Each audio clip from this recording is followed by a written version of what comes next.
Hi, I'm Tim. Welcome to Watchbox and another luxury watch unboxing. I had to stagger the delivery because this boxed set is so massive I could not disassemble it on camera all at once. These are not part of the set.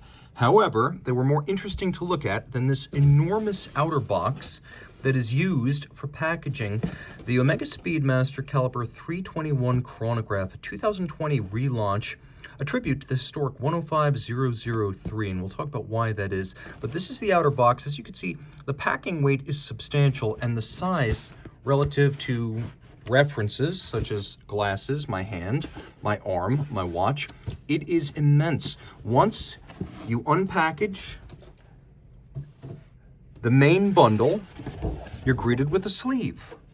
The sleeve is largely nondescript. It's what's inside the sleeve that is interesting. Now this is where the action really starts. So we're going to get a little bit closer, take a quick look. We are dealing with a watch that is considered not to be a limited edition, but a special edition. And Omega certainly goes out of its way to make the experience special. Now this box has been used for Speedmaster Moonwatches since 2014, so it's got some history.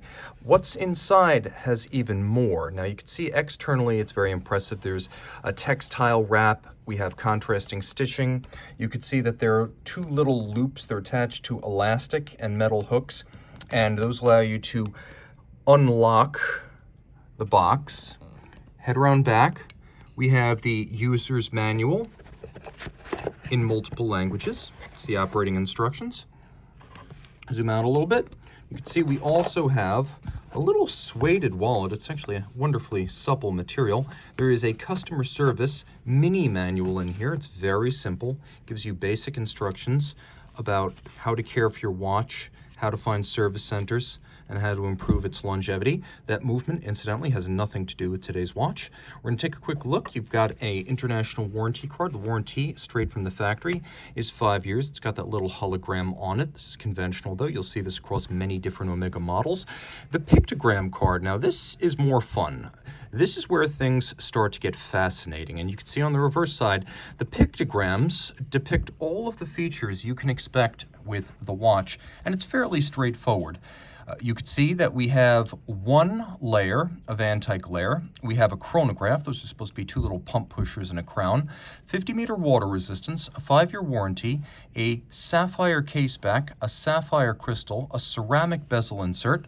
This is a manual wind watch with a tachymeter, and we have this little special edition logo on there. Actually, as a matter of fact, there's also a little special edition logo on the outer box. If we come down a little bit closer, you can see right there, it lets you know that something special sits within. We're going to jump back up here. Not a whole lot to see other than operating instructions. Very easy to figure out if you were an English speaker. English is batting leadoff, and it covers many different calibers. So this is a fairly generic manual. Many different languages, many different watches, many different calibers. It's not specific. We have service centers listed. There are quite a lot of them globally, so you'll be able to find the one that works best for you. Of course, you can always send the watch directly back to the factory in Switzerland. Now let's open this up. Of course, we've got the hippocampus. People ask, why is there a seahorse on a Speedmaster? And the reason is back in 1957 when the Speedmaster launched, it launched as part of the Seamaster water-resistant watch family. So being water-resistant, it featured the seahorse even though it was not itself a dive-style watch. The seahorse was a much more general symbol of water-resistant watches at the time. In case you're wondering what I just did, we have this elastic stretch that allows me to quickly and easily latch and unlatch the box. But I should mention that before we open the box, there's a lot sitting in the well below the box in here. Now we've got this Calibre 321 manual. We've got a extravagantly illustrated manual to explain what to do if you have a leather strap. Now this watch does not come with a leather strap, but if you opted to add one at the dealer level, there is an extraordinary amount of information depending on what type of leather strap you use. It can also assist you when fitting the textile straps that come as accessories to this watch, and you can find that there are illustrations exhibiting how you fit the bracelet, which it does have, the textile NATO style strap, the Velcro strap, And of course, if you do happen to opt for an accessory leather strap, that is also illustrated. So every type of bracelet, every type of strap tool, every type of strap, and how you fit it / remove it. Jumping in a little bit closer, you can see that we've got this legendary Moonwatch book. This is a more general piece of literature, and you know, it starts with Wally Schirra out in front, Mercury 7, or Mercury Sigma 7, I should say. And in 1962, he took a personally owned Speedmaster up into space. Of course, Mercury, 1 astronaut, Gemini, 2 astronauts, Apollo, 3 astronauts. So this was a big deal. Orbiting with an Omega, first Omega in space, it's a term you often hear. Well, Wally's personal watch was that first Omega in space, the CK2998. Now, there are many different landmarks and milestones in here. Here's some information about the test to which the candidate watches for NASA certification were submitted. We'll see more of that in a moment. And of course, the different milestones, such as certification by NASA, Apollo 11, subsequent missions, splashdowns, and of course, what starts with Wally ends with the current day International Space Station. Jumping into this little 321, just imagine me in a dress. This can be our drag queen story hour. Caliber 321, we are going to follow this a little bit more closely. Like a storybook, you could see the story of the Speedmaster's most famous caliber. If you ask most watch fans to name a famous movement they'd like to own, you're bound to hear them mention the Omega Caliber 321. Strong and exquisite chronograph movement has been a fan favorite since the 1940s and is still highly sought after. Also mentions the 321 came back, and now we're going to see a little bit of that history. We have the original 27 CHRO C12, launched in 1941, a sort of spiritual and engineering predecessor to the watch that, well, the movement that eventually became the 321, and that happened in 1949. Direct descendant of the 27 CHRO, given its name in 1949, robust and elegant chronograph movement enhanced by a number of innovative modifications, yet still retained the intricate column wheel feature. Generally, column wheel movements require very careful precision in design and build, making them popular with collectors. The Caliber 321 powered the Speedmaster watches qualified by NASA for use on all manned space missions, and a modified version drove the chronographs worn by the Apollo 11 astronauts. Flipping through, now, I mentioned it earlier, if you want, you can pause the frame right here and see all of the tests to which the Speedmaster was submitted and subjected, and it passed. As you can see right here, 1964, NASA's program office went in search of one watch that could rely on for all of its manned missions in space. And 11 punishing tests, several brands. The only one to survive, according to Omega's admittedly somewhat biased literature, was the Speedmaster. Though, make no mistake, other personally owned watches did fly with NASA missions in the 60s and 70s. And you can see right here, it was declared flight qualified for all manned space missions, testament to the 321's incredible design. There's a lot going on in here. I think as a vendor of modern-day watches, I would say that the vacuum test, the humidity test, the shock test, and the vibration test are probably the ones that would challenge a watch or a movement the most. Flipping here, the Moon Legend Caliber 321 was vital. The Speedmaster engine used during all of NASA's manned missions, including those in the Mercury, Gemini, and Apollo programs.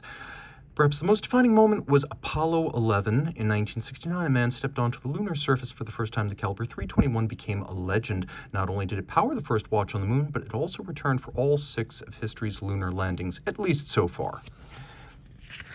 Flipping through, you can see the 861 launched in 1968, was made through 1997. For the most part, it had this rose coating, though there was also a brief period in the 90s when it had a yellow gold coating. That's not mentioned here, but you can see that it switched over to a cam function selector for the chronograph and a higher beat rate of 3 Hertz. Taking a quick look, you can see in 1997, 1998, we have the switch over to the Caliber 1861, which went rhodium plated. It does mention a Delrin chronograph brake that was only present on the solid caseback models. The display caseback versions, 863 and 1863, had a metal chronograph brake. And then, of course, we have the 3861, which arrived in 2019, the first master chronometer, Moonwatch Calibre, still distantly Lamagna-based, but with a lot of new features like an anti-magnetic hairspring, a master chronometer certification, a coaxial escapement, free sprung balance, and even hacking. Now, the iconic Calibre 321 returns. Today, Omega has gone back to the start of the story to pay tribute to the original Calibre 321. Reintroducing a movement with such an important reputation required utmost exactness, which is why the brand utilized a dedicated team of experts who worked efficiently over 2 years and in total secrecy to bring the movement to life.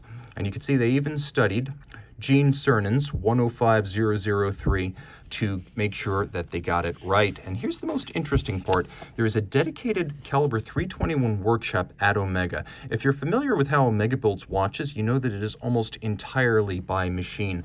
Yet, the new movements are in production at Omega's headquarters in Bienne, Switzerland. All aspects of creation are undertaken within a dedicated Calibre 321 workshop, proving just how important and special the famous movement is in the chronograph world. For each movement, the assembly, as well as the subsequent watch head assembly, is all performed by the same watchmaker. They lend their time, as well as their expert attention to detail to ensure that every new Calibre 321 is just as beautiful, precise, and legendary as the original, and I would even opine quite a bit better. There is one in platinum with a crazy black dial in onyx. This is a fantastic watch with meteorite sub-registers, but I think the sentimental favorite is the watch we feature today. As you can see, Ed White is an official nickname sanctioned by Omega, not just of the historic piece, but also of the modern reference. And of course, it mentions 1965 when astronaut Edward White became the first American to walk in space.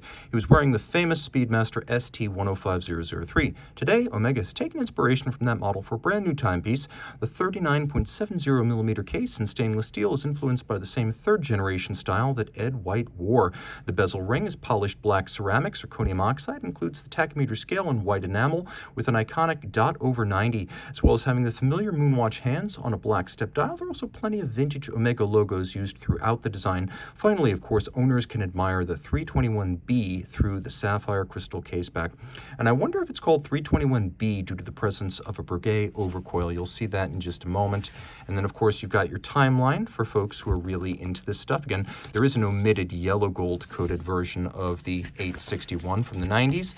Very simple, but this, in my opinion, is the most special piece of literature in here because it really tells the story of the movement that makes this watch special. Now, the long-awaited unveil. Let's jump into the box and see what we've got here. All right, first, you've got the Ed White. And then you've got a large, roughly 60mm metal medallion, reminding you again of the Seamaster legacy of the original Speedmaster. They came from the same origin, from the same extended model line. We have, as you can see, a little note that the Omega Speedmaster is the legendary Moonwatch, though technically this is a pre-moon. You can see over here, we've got a little loop that you can use, and this loop includes a tachymeter style bezel, which is a nice piece of attention to detail. You can see it is Omega branded, and then in profile, easier to dig your finger in to avoid dropping it. It is Swiss made, which is nice. Taking a quick look, you can see we also have accessories. There's plenty in here. First, we've got this large NATO-style textile strap, and that features Omega-branded hardware. And then we have the hardcore choice. This is the full NASA-style Velcro strap if you want to go full spacesuit with this. We also have some additional hardware inside. We have spring bars, we have a special tool, and all of that fitted within this well that allows you to store away your accessories when they're not in use. Naturally, the watch also comes with a bracelet, which is currently fitted to the example. And let's take a look at the example. So this is a watch that at 39.7mm is very true to the original and quite a bit smaller than a modern-day Moonwatch. A modern-day Moonwatch, oops, there's my box trying to close on me, take my hand. We almost had an Apollo 13 episode there. But the modern-day Moonwatch is quite large, and at 42mm in diameter, it also must have seemed huge back in the day. Well, this is the pre-Moon design, and it's not just the different size, it's also the lack of crown guards and shear guards.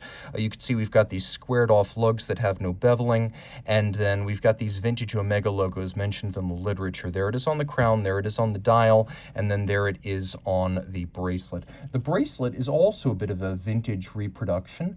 It's evocative, my gosh, this box is trying to take my hands off, but it is evocative of the original flat link bracelets that would have been available on this watch back when the model was still in production. This model was in production back in the 1960s, 63 to 66, and this bracelet could be a representation of either a 1501, a 1035, or a 7912. Those are all flat link bracelets.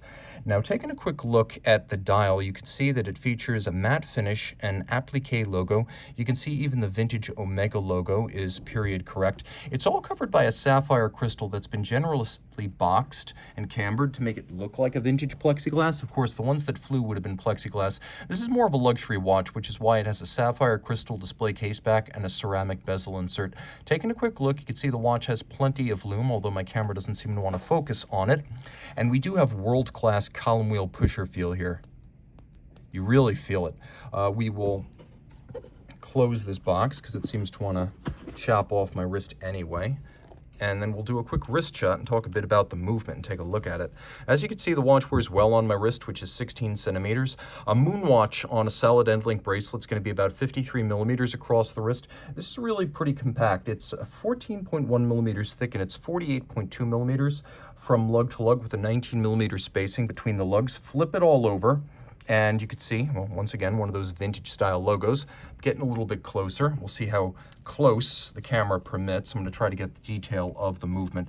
The movement's a real highlight. I can tell you it is extraordinarily beautiful. You can see the column wheel. You can see the steel levers and horns and clutch of the chronograph. It is a lateral clutch with a column wheel.